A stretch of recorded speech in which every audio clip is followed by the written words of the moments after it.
Doctor Amasung patient gi Marakta Pharmacist Singna Thong Amagum leiduna Samnahanbada achouba Thoudang Louraga Lakli haina Manipur State Pharmacy Council RK Basumani na phongdorakli. Wafam ase meeting global health needs haiba thim gi makhada Manipur State Pharmacy Council singtuna pangthokpa World Pharmacist Day gi thoram gi mahakna phongdokhibade. Lamphel Pata leiba Indian Medical Association gi hall da pangthokpa thoram aduda Basumani na hai Chahi gi oina World Pharmacist Day gi thoram ase tongan ba thim da pangthokuna lakli. Handak chahi gi oina meeting global health needs haiba thim asida pangthokpane.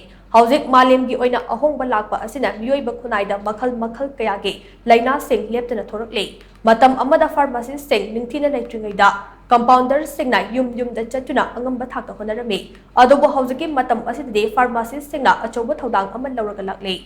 Doctor Amasung patient gi Marakta Pharmacist Singna Thong Amagum leiduna Samnahanbada achouba mateng oire. Malim gi oina hauzik nauna thorakliba laina layung kaya ase thengnaba ngamnaba anabu makhal gi hidak kaya puthoknaba achouba pandam thamli haina Basumani na makha chana phongdokhe. Thauram aduda Manipur linga gi health services ki director Dr. Samnahanbgi MSPC gi member secretary N Remote Kumar amade senior pharmacist ahong sangbam mani hana athoiba michunglen oina sawyakhe.